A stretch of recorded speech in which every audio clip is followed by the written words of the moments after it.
Welcome back to my channel. സുബകൺമണിയുടെ episode review ആണ് പറയുന്നത്. ഇന്നത്തെ എപ്പിസോഡ് ഒരു അടിപൊളി എപ്പിസോഡാണ്. എല്ലാവരും മിസ്സാക്കാതെ കാണണം എന്ന് തന്നെ പറയേണ്ട ഒരു എപ്പിസോഡാണ്. ഇന്നത്തെ എപ്പിസോഡിൽ കൃഷ്യും ബലരാമനും കച്ച കെട്ടി ഇറങ്ങുവാണ് കൺമണിയെ കണ്ടുപിടിക്കാനായിട്ട്. അതായത് ഒരു ഉപമ എന്ന രീതി പറയുവാണെങ്കിൽ ഇരു തോണികളിലായി രണ്ടുപേർ ഒരേ ദിശയിലേക്ക് തുഴയുന്നു എന്ന് തന്നെ പറയണം. ഇന്നത്തെ എപ്പിസോഡിൽ അതിന് കാണിക്കുന്ന അമ്മായിമാരെയാണ്. അമ്മായിമാരാണെങ്കിൽ ഭയങ്കര ധർമ്മസങ്കടത്തിൽ നിൽക്കുവാണ്. കാരണം വീടിൻ്റെ ജപ്തി ഇനി അടയോ എന്നോർത്തുള്ള വിഷമമൊക്കെയാണ്. ആ സമയത്ത് അങ്ങോട്ട് കൃഷി ചെയ്യുന്നുണ്ട്. എന്നിട്ട് കൃഷി ചോദിക്കുന്നുണ്ട് അമ്മായിമാരെ കൺമണിയെ കണ്ടോന്ന്. ആ സമയത്ത് അമ്മായിമാർ പറയുന്നുണ്ട് അവളെ കണ്ടില്ല, എന്തായാലും അവൾക്ക് എന്തോ സംഭവിച്ചിട്ടുണ്ടെന്നുള്ള ഉറപ്പാണ്. എന്തായാലും ഇനിയിപ്പോൾ അവളെ കണ്ടാലും ഞങ്ങൾ മിണ്ടില്ല, കാരണം അവൾ അലികയെ ചതിച്ചു എന്നതിൻ്റെ ഒരു നീരസം ഞങ്ങൾക്ക് ഉണ്ടെന്ന് പറയുന്നുണ്ട്. ആ സമയത്ത് പെട്ടെന്ന് കൃഷി പറയുന്നുണ്ട് അവൾ അലികയെ ചതിച്ചിട്ടില്ല, അത് തെറ്റിദ്ധാരണ ആയിരുന്നു എന്നൊക്കെ പറയുന്നുണ്ട് കൃഷി. പിന്നീട് കൃഷി ചോദിക്കുന്നുണ്ട് അല്ല എനിക്ക് കൺമണി എന്തായാലും കണ്ടെത്തണം, പിന്നെ ഒരു കാര്യം ചോദിക്കാം, കൺമണിയുടെ ശത്രുക്കൾ ആരാണെന്ന് വല്ലതും നിങ്ങൾക്ക് അറിയുമെന്ന്. ആ സമയത്ത് ഇവർ ഓരോരുത്തരായിട്ട് പറയുന്നുണ്ട്. ഒന്ന് ധനലക്ഷ്മിയാണ്, പിന്നെ വേറൊന്ന് വരുണാണ്. വരുണിൻ്റെ വഴിക്കൊന്ന് അന്വേഷിച്ചാൽ ചിലപ്പോൾ കൺമണിയെ കണ്ടെത്താൻ സാധിക്കും. കാരണം വരുണിനെ കല്യാണം കഴിക്കാൻ അവൾ താല്പര്യമില്ലെന്ന് പറഞ്ഞപ്പോൾ തൊട്ട് അവന് ഭയങ്കര വൈരാഗ്യമാണ് കൺമണിയുടെ അടുത്തെന്ന് പറയുന്നുണ്ട്. അപ്പോൾ ഇത് കേട്ട് കൃഷിയാണെങ്കിൽ ഇങ്ങനെ ആലോചിച്ച് നിൽക്കുന്നുണ്ട്.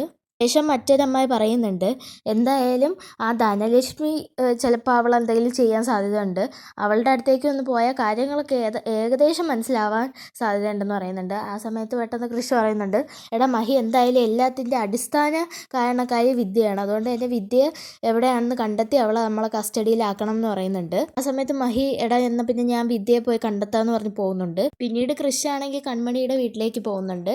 ശേഷം അമ്മായിമാരിങ്ങനെ ആലോചിച്ച് നിൽക്കുന്നതാണ് കാണിക്കുന്നത്. അല്ല ഇതിൻ്റെ ഇടയ്ക്ക് വീട് വല്ലതും അങ്ങ് ജപ്തിയായി പോയാൽ അവരെന്ത് ചെയ്യും എന്നൊക്കെ ഉള്ള കുറേ ചിന്തകളിൽ അവരങ്ങ് നിൽക്കുന്നുണ്ട്. പിന്നീട് കാണിക്കുന്നത് വിദ്യയാണ്. അപ്പോൾ വിദ്യ ഇങ്ങനെ നിൽക്കുന്ന സമയത്തായിരിക്കും വിദ്യയ്ക്ക് ഒരു കോൾ വരുന്നത്. അത് മഹിയാണ്. അപ്പോൾ വിദ്യ ഇങ്ങനെ എന്തോ ചിന്തിച്ച് കോൾ എടുക്കുന്നുണ്ട്. അങ്ങനെ കോൾ എടുത്ത ശേഷം വിദ്യ ആദ്യം ചോദിക്കുന്നത് എൻ്റെ നമ്പർ എവിടെ നിന്ന് കിട്ടിയെന്നാണ്. കാരണം വിദ്യ നമ്പറൊക്കെ മാറ്റിയല്ലോ. ആ സമയത്ത് നമ്മുടെ മഹിയാണെങ്കിൽ ഒരു ആക്ഷേപ സ്വരത്തിൽ ഇങ്ങനെ പറയുന്നുണ്ട് നമ്പരൊക്കെ കണ്ടുപിടിക്കാൻ വലിയ പാടൊന്നും ഇല്ലെന്ന് പറയുന്നുണ്ട്. എന്നിട്ട് ചോദിക്കുന്നുണ്ട് എനിക്ക് വിദ്യയുടെ കുറച്ച് കാര്യങ്ങൾ പറയാനുണ്ട്, വിദ്യ എവിടെയാണെന്ന്. ആ സമയത്ത് വിദ്യ ഇങ്ങനെ മനസ്സിൽ വിചാരിക്കുക എടാ കള്ള, എനിക്കറിയാം നീ എന്തിനാ വിളിക്കുന്നതെന്ന്. ഓക്കെ, നിനക്ക് കൺമണിയെക്കുറിച്ചുള്ള കാര്യങ്ങൾ അറിയാനല്ലേ, എന്തായാലും ഞാൻ അത് പറയുമെന്ന് വിചാരിക്കേണ്ട എന്നവളിങ്ങനെ മനസ്സിൽ വിചാരിക്കും. ശേഷം പറയുന്നുണ്ട് മഹി ഞാനാണെങ്കിൽ ഇപ്പോൾ എയർപോർട്ടിലാണ്, ഞാൻ ഫ്ലൈറ്റ് കയറാൻ വേണ്ടി ചെക്ക് ഇൻ ചെയ്ത് കഴിഞ്ഞു എന്നങ്ങനെ പറയുകയാണ്, കള്ളം പറയുവാണ്. എന്നിട്ട് പെട്ടെന്ന് വിദ്യ കോളം കാട്ടുകയാണ്. ഇത് കേൾക്കുന്ന മഹിക്കാണെങ്കിൽ അവൾ കള്ളമാണ് ഇപ്പോൾ പറഞ്ഞതെന്ന് ഇങ്ങനെ മഹിക്ക് മനസ്സിലാവുകയാണ്. ശേഷം മഹിയാണെങ്കിൽ ഇങ്ങനെ ആലോചിച്ച് നിൽക്കുവാണ് ഇനിയിപ്പോൾ എന്ത് ചെയ്യുമെന്ന്. ആ സമയത്തേക്കും നമ്മുടെ കിളിയൻ, അതായത് ക്ലീറ്റസിനെ കാണുന്നത്. അങ്ങനെ ക്ലീറ്റസിനെ കാണുമ്പോൾ ഇവനെ കണ്ടല്ലോ, ഇവനെ എങ്ങനെയെങ്കിലും പിടിക്കാൻ ശ്രമിക്കാമെന്ന് പറഞ്ഞ് ഇവൻ്റെ പുറകെ ഓടുന്നുണ്ട് മഹി. പക്ഷെ മഹിയെ ഒരു തവണ കണ്ട ഇത് ക്ലീറ്റസിൻ്റെ മനസ്സിലുള്ളത് കൊണ്ട് തന്നെ ആ ഓർമ്മയെ ക്ലീറ്റസിന് മനസ്സിലാവുകയാണ് മഹി തന്നെ പിടിക്കാനാണ് വരുന്നതെന്ന്. അങ്ങനെ ക്ലീറ്റസ് ഇറങ്ങി ഓടുന്നുണ്ട്. ക്ലീറ്റസ് ജീവനും കൊണ്ട് ഓടുന്നുണ്ട്. അങ്ങനെ ക്ലീറ്റസ് ഒരു ഇടവഴിയിൽ കൂടെ ഓടി മറയുവാണ്. ആ സമയത്ത് മഹിക്കാണെങ്കിൽ ക്ലീറ്റസിനെ പിടിവിട്ടങ്ങ് പോവുകയാണ്. അങ്ങനെ മഹിയാണെങ്കിൽ ഇവനെയും എനിക്ക് പിടിക്കാൻ പറ്റിയില്ലല്ലോ, ഇനി ഞാൻ എന്ത് ചെയ്യും എന്ന് പറഞ്ഞ് പിന്നെ ഒന്നുകൂടെ വിദ്യയെ വിളിക്കുന്നുണ്ട്. പക്ഷെ അപ്പോഴത്തേക്ക് സ്വിച്ച് ഓഫ് ആയിരിക്കും വിദ്യയുടെ ഫോൺ. അങ്ങനെ നമ്മുടെ മഹിക്ക് മനസ്സിലാവുകയാണ് അവൾക്ക് കാര്യങ്ങൾ മനസ്സിലായിട്ടുണ്ടെന്ന്. അതിനുശേഷം മഹി ഇങ്ങനെ മനസ്സിൽ പറയുന്നുണ്ട് ഇനിയിപ്പോൾ ഞാൻ കൃഷ്ണനോട് എന്ത് പറയും എന്നിങ്ങനെ പറഞ്ഞു നിൽക്കുന്നുണ്ട്. പിന്നീട് കാണിക്കുന്ന നമ്മുടെ കൺമണിയുടെ വീടാണ്. അങ്ങോട്ടേക്ക് നമ്മുടെ കൃഷി വന്നിട്ടുണ്ട്. പിന്നീട് കാണിക്കുന്നത് ശ്രീനിവാസനെയാണ്. ശ്രീനിവാസൻ വീട്ടിൻ്റെ മുറ്റത്തൊരു വണ്ടി വന്ന് ഒച്ച കേട്ട് വന്ന് നോക്കുവാണ്. അപ്പോൾ അത് കൃഷി ആയിരിക്കും. അങ്ങനെ കൃഷ്ണനെ കണ്ട് നമ്മുടെ ശ്രീനിവാസൻ ചോദിക്കുന്നുണ്ട് മോനെ കൺമണി അങ്ങോട്ട് വല്ലതും വന്നിട്ടുണ്ടോയെന്ന്. ആ സമയത്ത് കൃഷി പറയുന്നുണ്ട് ഇല്ല അച്ഛാ അങ്ങോട്ടൊന്നും വന്നിട്ടില്ല. ആ സമയത്ത് കൃഷി ചോദിക്കുന്നുണ്ട് അല്ല ആ ധനലക്ഷ്മി എവിടെയെന്ന് ചോദിക്കുന്നുണ്ട്. ആ സമയത്ത് അച്ഛൻ ഇങ്ങനെ ഒന്നും മിണ്ടുന്നില്ല. ആ സമയത്ത് നമ്മുടെ കൃഷി അകത്തേക്ക് ഇടിച്ച് കയറി പോവുകയാണ്. കൃഷ്ണ കണ്ട ധനലക്ഷ്മിക്ക് അങ്ങ് എന്തോ പോലെ ഈ ധനലക്ഷ്മി ഞെട്ടി നിൽക്കുവാണ്. അങ്ങനെ കൃഷ്ണാണെങ്കിൽ ചോദിക്കുന്നുണ്ട് നിങ്ങൾ എവിടെയാണ് എൻ്റെ കൺമണിയെ കൊണ്ട് ഒളിപ്പിച്ചിരിക്കുന്നതെന്ന് ചോദിക്കുന്നുണ്ട്. ആ സമയത്ത് പേടിച്ചേക്കുന്ന ധനലക്ഷ്മി ആണെങ്കിൽ പറയുന്നുണ്ട് സാറേ എനിക്കറിയില്ല കൺമണി എവിടെയാണെന്ന്. ആ സമയത്ത് കൃഷി പറയുന്നുണ്ട് നിങ്ങൾക്കറിയാം, നിങ്ങൾ ഒറ്റ എത്തിയാണോ ഈ പ്രശ്നങ്ങളെല്ലാം ഉണ്ടായത്, നിങ്ങൾ ഇല്ലാത്ത കാര്യങ്ങൾ വിളിച്ച് പറയുകയൊക്കെ ചെയ്തതാണ്, അല്ലെങ്കിൽ തന്നെ നിങ്ങൾ എന്തിനാ ഇല്ലാത്ത കാര്യങ്ങൾ എന്നെ വിളിച്ച് പറഞ്ഞതെന്ന് ചോദിക്കുന്നുണ്ട്. ആ സമയത്ത് ധനലക്ഷ്മി പറയുന്നുണ്ട് അത് സാർ, എനിക്ക് കൺമണിയോട് ദേഷ്യമുണ്ട്. ആ 101 പവനും 10 ലക്ഷം രൂപയും മനുവിൻ്റെ വീട്ടുകാർ തന്നാൽ എനിക്ക് തിരിച്ചു കൊടുക്കാൻ താല്പര്യമില്ല. അതുകൊണ്ട് തന്നെ ഞാൻ അങ്ങനെ വിളിച്ച് പറഞ്ഞത് അവരുടെ കല്യാണം നടത്താൻ വേണ്ടിയിട്ടാണെന്നൊക്കെ പറയുന്നുണ്ട്. അപ്പോൾ ഇതൊക്കെ കേട്ട് കൃഷിനാണെങ്കിൽ ദേഷ്യം വരുവാണ്. കൃഷി പറയുന്നുണ്ട്, മര്യാദയ്ക്ക് സത്യം പറഞ്ഞോ, കാരണം നിങ്ങൾ എൻ്റെ അടുത്ത് പറഞ്ഞ ഈ കള്ളങ്ങളെല്ലാം പറഞ്ഞ ആ വോയിസ് റെക്കോർഡില്ലേ, അതൊക്കെ എൻ്റെ കയ്യിലുണ്ട്. അതൊക്കെ ഞാൻ അങ്ങ് സോഷ്യൽ മീഡിയ എടുത്തിട്ടാൽ പിന്നെ നിങ്ങളങ്ങ് ഭയങ്കര വൈറലായി പോവും. അവസാനം പോലീസ് സ്റ്റേഷനിൽ നിന്ന് പോലീസ് വന്ന് നിങ്ങളെ പിടിച്ചോണ്ട് പോകുമെന്ന് പറയുന്നുണ്ട്. അപ്പോൾ ഇത് കേട്ട് ധനലക്ഷ്മി ഭയങ്കരമായിട്ട് അങ്ങ് പേടിക്കുവാണ്. അങ്ങനെ ധനലക്ഷ്മി പറയുന്നുണ്ട്, അയ്യോ സാറേ ചതിക്കല്ലേ. എന്നിട്ട് ധനലക്ഷ്മി ആണെങ്കിൽ കൈകൂപ്പി പറയുന്നുണ്ട്, അയ്യോ സാറേ എനിക്ക് സത്യമായിട്ട് അവൾ എവിടെയാണെന്ന് അറിയില്ല. അവളോടുള്ള എൻ്റെ ദേഷ്യത്തിലാണ് ഞാൻ സാറിനെയൊക്കെ വിളിച്ചില്ലാത്ത കാര്യങ്ങളൊക്കെ പറഞ്ഞത്. അല്ലാതെ അവളെവിടെയാണെന്നൊന്നും എനിക്കറിയില്ല. അവളെ കണ്ടുപിടിച്ചാലേ പറ്റുമല്ലാതെ എനിക്ക് വേറൊരു കാര്യങ്ങളും അറിയില്ലെന്ന് പറയുന്നുണ്ട്. ആ സമയത്ത് കൃഷി പറയുന്നുണ്ട്, എനിക്ക് കൺമണി എവിടെയെന്ന് അറിയണം, എനിക്ക് അവളെ കിട്ടിയേ പറ്റത്തുള്ളൂ എന്നൊക്കെ പറയുന്നുണ്ട്. പിന്നീട് കൃഷി പറയുന്നുണ്ട്, നിങ്ങൾ എന്നെ വിളിച്ചതിന് ശേഷമാണ് കൺമണി എവിടെയെന്ന് കാണാതായിരിക്കുന്നത്. കാരണം എനിക്ക് നല്ല ഉറപ്പുണ്ട് നിങ്ങളും ആ വരുണും ചേർന്ന് കൺമണിയെ തട്ടിക്കൊണ്ട് പോയി എവിടെയോ പൂട്ടിയിട്ടിട്ടുണ്ടെന്ന്. ആ സമയത്ത് ധനലക്ഷ്മി പറയുന്നുണ്ട്, സത്യമായിട്ട് സാറേ എനിക്ക് അറിഞ്ഞുകൂടാ അവൾ എവിടെയാണെന്ന്. പക്ഷേ ആ വരുണിന് കൺമണി ഇത്രയും തല്ലി ചതച്ചുകൊണ്ട് അവന് പക്ഷേ അവളുടെ അടുത്ത് നല്ല വൈരാഗ്യം ഉണ്ടെന്ന് പറയുന്നുണ്ട്. അപ്പോൾ ഇതൊക്കെ അച്ഛനും കേട്ടോണ്ട് നിൽക്കുന്നുണ്ട് കേട്ടോ.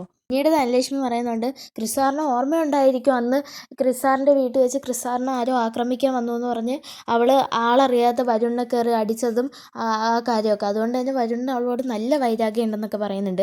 അപ്പോൾ ഇതൊക്കെ കേട്ട് അച്ഛനറിയാത്തൊരു കഥയായിരുന്നു ഇത്. അങ്ങനെ അച്ഛനാണെങ്കിൽ വന്നിട്ട് ചോദിക്കുന്നുണ്ട്, എടി ധനലക്ഷ്മി നീ എന്തൊക്കെയായി പറയുന്നത്, ഇല്ലാത്ത കാര്യങ്ങൾ പറയുന്നുവെന്ന്. ആ സമയത്ത് ധനലക്ഷ്മി പറയുന്നുണ്ട്, അയ്യോ അച്ഛൻ ഇതുള്ള കാര്യങ്ങളാണ്, അവൾ ചെയ്ത കാര്യങ്ങളാണ് ഞാൻ പറയുന്നതെന്ന്. ആ സമയത്ത് പെട്ടെന്ന് കൃഷി അന്ന് ഗോകുൽ വണ്ടി വെച്ച് പറഞ്ഞ കാര്യങ്ങളൊക്കെ അങ്ങ് ഓർക്കുവാണ്. അപ്പയാണ് വരുൺ ചേട്ടൻ തല്ലിയതെന്നും അപ്പ സൂപ്പറാണെന്ന് പറഞ്ഞ ആ ഒരു കാര്യങ്ങളുണ്ടല്ലോ. എന്നിട്ട് കൺമണി പറയുന്നുണ്ട്, അത് പിന്നെ ക്രിസാറിനെ ആക്രമിക്കാൻ വന്ന ഒരാളാണെന്ന് പെട്ടെന്ന് ഞാൻ തെറ്റിദ്ധരിച്ച് അടിച്ചതെന്നൊക്കെ പറയുന്നുണ്ട്. അപ്പോൾ കൃഷി ഭയങ്കര ഇമോഷണലായിട്ട് കൃഷി ഇങ്ങനെ വിഷമിച്ച് നിൽക്കുന്നുണ്ട്. അതായത് അന്ന് അവൾ എനിക്ക് വേണ്ടിയാണല്ലോ വരുണിനെ തല്ലിയത് എന്നൊക്കെ ഓർത്താണ് നിൽക്കുന്നത്. പിന്നീട് കൃഷി ആണെങ്കിൽ ചോദിക്കുന്നുണ്ട് ധനലക്ഷ്മി എടുത്ത്, മര്യാദയ്ക്ക് പറഞ്ഞോ അവൾ എവിടെയെന്ന്. ആ സമയത്ത് ധനലക്ഷ്മി പറയുന്നുണ്ട്, സത്യമായിട്ട് എനിക്ക് അറിഞ്ഞുകൂടാ എന്ന് പറയുന്നുണ്ട്. പിന്നീട് കൃഷി ചോദിക്കുന്നുണ്ട്, ആ വരുൺ എവിടെ ഉണ്ടാവും ഇപ്പോഴെന്ന്. ആ സമയത്ത് ധനലക്ഷ്മി ഒന്ന് ആലോചിക്കുന്നുണ്ട്. എന്നിട്ട് പറയുന്നുണ്ട്, വരുൺ ചിലപ്പോൾ ആശുപത്രി കാണും, അവൻ ഇന്ന് ആശുപത്രി പോകുന്ന എൻ്റെ അടുത്ത് പറഞ്ഞായിരുന്നു എന്ന് പറയുന്നുണ്ട്. അങ്ങനെ കൃഷി എന്നിട്ട് പറയുന്നുണ്ട് അച്ഛനോട്, അച്ഛൻ വിഷമിക്കണ്ട, എന്തായാലും കൺമണിയെ അച്ഛൻ്റെ മുന്നിൽ ഞാൻ കൊണ്ടുതരും എന്ന് പറയുന്നുണ്ട്. അങ്ങനെ കൃഷി ആശുപത്രിയിലേക്ക് പോകാൻ വേണ്ടി ഇറങ്ങുവാണ്. പിന്നീട് കൃഷി പോയതിന് ശേഷം അച്ഛൻ ചോദിക്കുന്നുണ്ട് ധനലക്ഷ്മിയെ അടുത്ത്, നീ പറഞ്ഞതൊക്കെ ശരിയാണോ, കൺമണിയാണോ വരുണിനെ ഇങ്ങനെ ഈ നിലയിലാക്കിയെന്ന്. ആ സമയത്ത് ധനലക്ഷ്മി ദേഷ്യത്തോട് പറയുന്നുണ്ട്, നിങ്ങളുടെ മോൾ ആരാന്നൊന്നും നിങ്ങൾക്ക് അറിയില്ല എന്ന് പറയുന്നുണ്ട്. തുടർന്ന് കാണിക്കുന്ന വരുണിനെ അച്ഛനാണ്. അവർ ആശുപത്രിയിൽ നിന്ന് ചെക്കപ്പൊക്കെ കഴിഞ്ഞ് ഇറങ്ങി വരുന്ന വഴിയായിരിക്കും. ആ സമയത്ത് വരുണിൻ്റെ അച്ഛൻ വരുണിൻ്റെ അടുത്തായിട്ട് പറയുന്നുണ്ട്, ഡോക്ടർ പറഞ്ഞ് ഇനിയും കുറേ നാളെടുക്കും ഇതൊക്കെ ശരിയാവാനാണെന്നാണ്. എന്നാലും ആ കൺമണിക്ക് നിന്നോട് ഇത്രയും ദേഷ്യം ഉണ്ടായിരുന്നെന്ന് ഞാൻ അറിഞ്ഞില്ലടാ എന്ന് പറയുന്നുണ്ട്. ആ സമയത്ത് വരുൺ പറയുന്നുണ്ട്, എന്തായാലും അവൾ എന്നെ ഈ നിലയിലാക്കിയതിന് ഞാൻ അവൾക്കൊരു പണി കൊടുക്കുന്നുണ്ട്, വെറുതെ വിടില്ല അവളെന്ന് പറയുന്നുണ്ട്. പക്ഷേ ഈ പറയുന്ന സമയത്ത് വരുൺ ഒരിക്കലും മനസ്സിൽ പോലും ഓർക്കുന്നില്ല ഇപ്പോൾ വരുണിനുള്ള പണിയായിട്ട് കൃഷി എന്നുള്ള കാര്യം. അങ്ങനെ വരുൺ ഇത് പറഞ്ഞങ്ങ് തിരിയുന്ന സമയത്ത് ആയിരിക്കും കൃഷിനെ കാണുന്നത്. അങ്ങനെ വരുണിൻ്റെ അച്ഛനും വരുണും ഇങ്ങനെ കൃഷിനെ കാണുമ്പോൾ വരുണിൻ്റെ അച്ഛൻ പറയുന്നുണ്ട്, എടാ കൃഷി നിൻ്റെ അടുത്തേക്കാണല്ലോ വരുന്നത്, എന്താ കാര്യം എന്ന്. അപ്പോൾ വരുണും ഇങ്ങനെ കൃഷിനെ നോക്കി നിൽക്കുന്നുണ്ട്. അങ്ങനെ കൃഷി വന്നതിന് ശേഷം വരുണിൻ്റെ അടുത്തായിട്ട് ചോദിക്കുന്നുണ്ട്, എടാ നീ കൺമണി എവിടെയാടാ കൊണ്ടിട്ടേക്കുന്നതെന്ന് ചോദിക്കുന്നുണ്ട്. പിന്നീട് കൃഷി പറയുന്നുണ്ട്, എടാ ഞാൻ എല്ലാം അറിഞ്ഞടാ, നീയും ആ ധനലക്ഷ്മിയും കൂടെ ചേർന്നാണ് ഈ നാടകം എല്ലാം കളിച്ച് എന്നെ വിളിച്ച് പറഞ്ഞതെന്നും എല്ലാം ഞാൻ അറിഞ്ഞു എന്ന് പറയുന്നുണ്ട്. എന്നിട്ട് ചോദിക്കുന്നുണ്ട്, എൻ്റെ കൺമണിയെ നീ എവിടെയാടാ കൊണ്ടിട്ടേക്കുന്നതെന്ന്. ആ സമയത്ത് വരുണാണെങ്കിൽ സ്വന്തം നില പോലും മറന്നായിരിക്കും പറയുന്നത്, എന്നെ അവൾ കല്യാണം കഴിക്കാൻ താല്പര്യമില്ല എന്ന് പറഞ്ഞപ്പോൾ തൊട്ട് അവളെ എങ്ങനെ കൊല്ലാമെന്ന് വിചാരിച്ചായിരിക്കുമെന്ന്. ആ സമയത്ത് കൃഷിയാണെങ്കിൽ, ഓഹോ നീ എൻ്റെ കൺമണിയെ കൊല്ലുവോടാന്ന് ചോദിച്ചിട്ട് കഴുത്തിൽ ഞെക്കുന്നുണ്ട്. ആ സമയത്ത് വരുണിൻ്റെ അച്ഛനാണെങ്കിൽ ഭയങ്കര വിളിയായിരിക്കും, അയ്യോ അവനൊന്നും ചെയ്യല്ലേ. പക്ഷേ കൃഷിയാണെങ്കിൽ വിട്ടുകൊടുക്കുന്നേ ഇല്ല കേട്ടോ. എന്നിട്ട് പിന്നീട് ദേഷ്യത്തിൽ നിൽക്കുന്ന കൃഷിയാണെങ്കിൽ വരുണിൻ്റെ അച്ഛൻ ഇങ്ങനെ പറയുന്ന സമയത്ത് പറയുന്നുണ്ട്, ഇവനെ ഞാൻ ഇന്ന് കൊല്ലും, ഇവനെ ഇന്ന് ഞാൻ തീർക്കും എന്നൊക്കെ പറയുന്നുണ്ട്. എന്നിട്ട് വരുണിൻ്റെ കൈയും കാലൊക്കെ പിന്നെയും തല്ലി ഓടിക്കാനുള്ള ശ്രമത്തിലാണ് കൃഷി. ശേഷം കൃഷി പറയുന്നുണ്ട്, എവിടെയാടാ എൻ്റെ കൺമണി പറയടാ എന്ന് പറയുന്നുണ്ട്. ആ സമയത്ത് വരുൺ അടിയറവ് വെച്ച് പറയുന്നുണ്ട്, സത്യമായിട്ട് അവൾ എവിടെയാണെന്ന് എനിക്കറിയില്ല, അറിയാമെങ്കിൽ ഞാൻ എപ്പോഴേ പറഞ്ഞു എന്നൊക്കെ പറയുന്നുണ്ട്. അങ്ങനെ നമ്മുടെ വരുൺ കിടന്ന് പൊളയുവാണ് വേദന എടുത്ത്. പിന്നീട് കൃഷാണെങ്കിൽ പറയുന്നുണ്ട്, എന്തായാലും ഞാൻ കൺമണിയെ അന്വേഷിക്കാൻ പോവാ, എനിക്ക് കൺമണിയെ കിട്ടിയില്ലെങ്കിൽ അവൾക്ക് എന്തെങ്കിലും സംഭവിച്ചിട്ടുണ്ടെങ്കിൽ നിന്നെ ഞാൻ കൊല്ലുവാടാ, നിന്നെ തീർക്കോടാന്ന് പറഞ്ഞ് അവൻ്റെ കഴുത്തിൽ കുത്തിപ്പിടിച്ച് ഒന്ന് നോക്കിയിട്ട് പോകുന്നുണ്ട് കൃഷ്. എന്നിട്ട് ആണെങ്കിൽ നമ്മുടെ അച്ഛനാണെങ്കിൽ വരുണിനെ പിടിച്ചൊക്കെ ഒന്ന് നേരെ ആക്കുന്നുണ്ട്.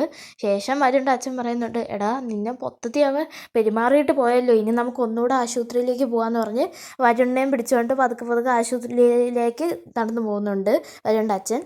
പിന്നീട് കാണിക്കുന്ന കിളിയനെയാണ്. കിളിയൻ നടന്ന കാര്യങ്ങളെല്ലാം സുമിത്രയെ വിളിച്ച് പറയുവാണ്, ഇങ്ങനെ കൃഷിൻ്റെ ആ കൂട്ടുകാരൻ മഹിയാണെങ്കിൽ എന്നെ സ്കെച്ചിട്ട് പിടിക്കാൻ വന്നു, എന്നിട്ട് ഞാൻ എങ്ങനെയൊക്കെയോ അവൻ്റെ നിന്ന് രക്ഷപ്പെട്ടു എന്നൊക്കെ പറയുന്നുണ്ട്. ആ സമയത്ത് സുമിത്ര പറയുന്നുണ്ട്, നീ ഇനി ഇങ്ങനെ പുറത്തേക്കൊന്നും ഇറങ്ങണ്ടെന്ന്. അപ്പോൾ കിളിയൻ പറയുന്നുണ്ട്, ഞാൻ ഭാഗ്യശ്രീക്ക് വേണ്ടി മരുന്ന് വാങ്ങാൻ ഇറങ്ങിയാണെന്ന്. അപ്പോൾ സുമിത്ര പറയുന്നുണ്ട്, ഇനി ഇങ്ങനെയൊന്നും ഇറങ്ങണ്ട, നീ വേഗം തന്നെ ലാലിയുടെ അടുത്തേക്ക് പോകാൻ, പിന്നെ അത് മാത്രമല്ല ഈ ഫോണും അങ്ങ് സ്വിച്ച് ഓഫ് ചെയ്ത് വെച്ചേര്, എന്തെങ്കിലും പറയാനുണ്ടെങ്കിൽ ലാലിയുടെ ഫോണിൽ വിളിച്ചാൽ മതി എന്ന് പറയും. അപ്പോൾ കിളിയെ ശരിയെന്ന് പറഞ്ഞ് തിരിഞ്ഞു നോക്കുമ്പോഴത്തേക്ക് ബലരാമൻ വന്നു കഴിഞ്ഞു.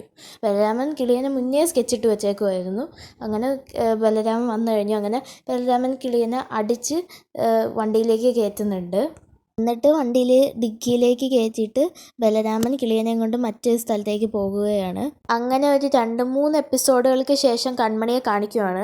ഒരു മിനി ബസ്സാണ് കാണിക്കുന്നത്. അപ്പോൾ ആ മിനി ബസ്സിൽ കുറേ ഗുണ്ടകൾ കൺമണിയായിട്ട് പോവാണ്. അവരെല്ലാം മദ്യലഹരിയിലാണ്. അപ്പോൾ കൺമണി ബോധമില്ലാതെ കിടക്കുവാണ്.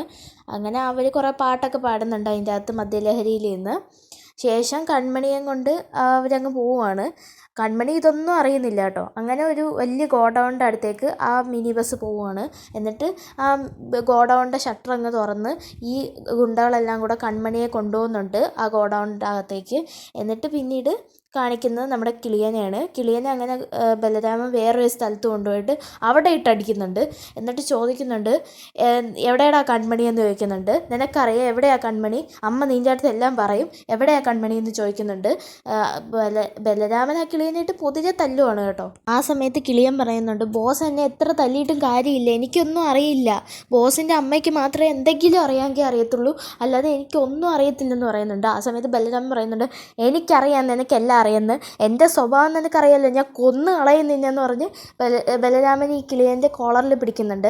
ആ സമയത്ത് ഈ കിളിയൻ പറയുന്നുണ്ട്, എനിക്കൊന്നും അറിയില്ല, അറിയാമെങ്കിൽ ഞാൻ എപ്പോഴേ പറഞ്ഞതിന്, പിന്നെ എനിക്കറിയാവുന്നൊരു കാര്യമുണ്ട് അത് ഞാൻ പറയാം. ബോസിനെ അറിയോ, ആ ഭാഗ്യശ്രീ ഇല്ലേ ബോസിൻ്റെ അനിയത്തി, ബോസിൻ്റെ അനിയത്തിയെ സുമിത്ര മാഡം തല്ലിയിട്ട് ഇപ്പം എൻ്റെ മമ്മിയുടെ അടുത്താണ് ഭാഗ്യശ്രീ ഉള്ളത്, ഗസ്റ്റ് ഹൗസിലെ ഇപ്പോൾ ഭാഗ്യശ്രീ ഉള്ളതെന്ന് പറയുന്നുണ്ട്. അപ്പോൾ ഇത് കേട്ട് ബലരാമൻ അങ്ങ് ഞെട്ടി നിൽക്കുവാണ്. സ്വന്തം അമ്മ സ്വന്തം മോളെ അടിച്ചു എന്നുള്ള സത്യം അങ്ങനെ അറിയുവാണ് ബലരാമൻ. പിന്നെ ബലരാമൻ മിക്കവാറും സത്യങ്ങളൊക്കെ അറിയുന്നു എന്ന് തന്നെ പറയണം. അടുത്ത എപ്പിസോഡൊക്കെ ആകുമ്പോൾ ബലരാമൻ മൊത്തം സത്യങ്ങളും അറിയാൻ സാധ്യതയുണ്ട് കേട്ടോ. ബലരാമൻ ഞെട്ടി ആലോചിച്ച് നിൽക്കുന്ന സമയം കൊണ്ട് നൈസായിട്ട് കിളിയൻ അവിടുന്ന് ബലരാമൻ്റെ ശ്രദ്ധ മാറ്റി രക്ഷപ്പെടുന്നുണ്ട്. എന്നിട്ട് സുമിത്രയുടെ അടുത്തേക്കാണ് പോകുന്നത്. പിന്നീട് ബലരാമൻ ഇങ്ങനെ ചിന്തിച്ച് നിൽക്കുന്നുണ്ട്, അമ്മ ഇങ്ങനെയൊക്കെ ആയിരുന്നോ എന്ന രീതിയിൽ ചിന്തിച്ച് നിൽക്കുന്നുണ്ട്. പിന്നീട് കാണിക്കുന്ന കൺമണിയാണ്. അപ്പോൾ കൺമണിക്ക് ബോധം വന്നിട്ടുണ്ട്. ശേഷം കൺമണി ഇങ്ങനെ പറയുന്നുണ്ട്, എടാ നിങ്ങളൊക്കെ എന്തിനാ എന്നെ ഇങ്ങനെ കെട്ടിയിട്ടേക്കുന്നത്, നിങ്ങളൊക്കെ ആരാന്നൊക്കെ ചോദിക്കുന്നുണ്ട്. ആ സമയത്ത് എല്ലാം കൂടെ ബലരാമൻ്റെ തലയെ കെട്ടിയേക്ക് സുമിത്ര പറഞ്ഞിട്ടുണ്ടെന്ന് തോന്നുന്നു. അങ്ങനെ സുമിത്ര പറഞ്ഞ പ്രകാരം ഈ ഗുണ്ടകളെല്ലാം കൂടെ ബലരാമൻ്റെ തലയെ കെട്ടി വെച്ചിട്ട് പറയുന്നുണ്ട്, ബലരാമൻ സാറ് ആരെന്നാണ് നീ വിചാരിച്ചത്, ബലരാമൻ സാറ് നിന്നെ PR ഡിസൈൻസിലേക്ക് വിളിച്ചപ്പോൾ നീ വന്നില്ല, അതുകൊണ്ട് തന്നെയാണ് നിന്നെ ഇവിടെ കൊണ്ട് കെട്ടിയിട്ടേക്കുന്നത്, നിന്നെ കൊല്ലാനാ പ്ലാൻ എന്നൊക്കെ പറയുന്നുണ്ട്. ആ സമയത്ത് കൺമണി പറയുന്നുണ്ട്, നീയൊക്കെ എന്നെ കൊല്ലുന്നെങ്കിൽ കൊന്നോ, പക്ഷേ എനിക്ക് ചാവാനും ഒരു പേടിയില്ല, പക്ഷെ നീയൊക്കെ എൻ്റെ ദേഹത്ത് തൊട്ടാ പിന്നെ ക്രിസ് നിന്നെയൊക്കെ എന്ത് ചെയ്യുമെന്ന് ഞാൻ പറയേണ്ട ആവശ്യമില്ലല്ലോ, നിന്നെയൊക്കെ കൊന്നിരിക്കും എന്ന് പറയുന്നുണ്ട്. എന്നിട്ട് കൺമണി പറയുന്നുണ്ട്, പിന്നെ എനിക്കൊരു വയ്യാത്ത അച്ഛനുണ്ട്, ആ അച്ഛന് വേണ്ടിയാണ് ഞാൻ ഇത്രയും ബുദ്ധിമുട്ടി കഷ്ടപ്പെട്ട് ഓരോന്ന് ചെയ്യുന്നത്, അതുകൊണ്ട് എന്നെ വിടണം എന്ന് പറയുന്നുണ്ട്. ആ സമയത്ത് അതിലൊരു ഗുണ്ട പറയുന്നുണ്ട്, നിന്നെ വിടാനോ, ഒരു വിളി ഇപ്പോൾ വരും, ആ വിളി വരുന്നതോടെ നിൻ്റെ അന്ത്യമായിരിക്കും, നിന്നെ കൊല്ലും എന്ന് പറയുന്നുണ്ട്. പിന്നീട് ആ ഗുണ്ട പറയുന്നുണ്ട്, അല്ലെങ്കിൽ തന്നെ നീ എന്തിനാ ഇങ്ങനെ കിടന്ന് സംസാരിക്കുന്നത്, എന്തായാലും നിന്നെ കൊല്ലാൻ പോവോ, ഉള്ള എനർജി കളയാതെ ഇരിക്കുമെന്ന് പറയുന്നുണ്ട് ചുമ്മാ കിടന്ന് സംസാരിച്ചിട്ട്. ആ സമയത്തേക്കും ആ ഗുണ്ടയ്ക്ക് നമ്മുടെ സുമിത്രയുടെ കയ്യിൽ നിന്നൊരു കോൾ വരുന്നത്. അങ്ങനെ ആ ഗുണ്ട ഇത് ബലരാമൻ സാറാന്ന് പറഞ്ഞ് കള്ളം പറഞ്ഞ് അവിടെ നിന്ന് അങ്ങോട്ട് പോകുന്നുണ്ട്. ആ സമയത്ത് കൺമണി ഇങ്ങനെ വിഷമിച്ച്, കൺമണി തെറ്റിദ്ധരിക്കുവാണ് ആക്ച്വലി ബലരാമനാണ് എല്ലാത്തിൻ്റെ പിന്നിലെന്ന് തെറ്റിദ്ധരിക്കുവാണ്. ആ സമയത്ത് ഈ ഗുണ്ട അങ്ങ് പോയി കഴിയുമ്പോൾ ബാക്കിയുള്ള ഗുണ്ടകളെല്ലാം കൂടെ കൺമണിയടുത്ത് മോശമായിട്ട് പെരുമാറാനും സംസാരിക്കാനൊക്കെ ശ്രമിക്കുന്നുണ്ട്. പിന്നീട് സുമിത്രയുടെ കോൾ എടുക്കുന്നുണ്ട് ആ ഗുണ്ട. അങ്ങനെ സുമിത്ര ചോദിക്കുന്നുണ്ട് അവൾക്ക് എന്തെങ്കിലും സംശയം വല്ലതും ഉണ്ടോയെന്ന്. ആ സമയത്ത് ആ ഗുണ്ട പറയുന്നുണ്ട് ഇല്ലെന്ന്. ആ സമയത്ത് സുമിത്ര പറയുന്നുണ്ട് എന്തായാലും ബലരാമനാണ് എല്ലാം ചെയ്യുന്നത് എന്ന രീതിയിൽ എല്ലാം അവളുടെ അടുത്ത് പറയണം. അങ്ങനെ അവളുടെ മനസ്സിൽ ബലരാമനാണ് ഇതിൻ്റെ എല്ലാം പിന്നിലെന്നും തോന്നണം. എന്നിട്ട് വേണം അവളെ കൊന്നു കളയാമെന്ന് പറയുന്നുണ്ട്.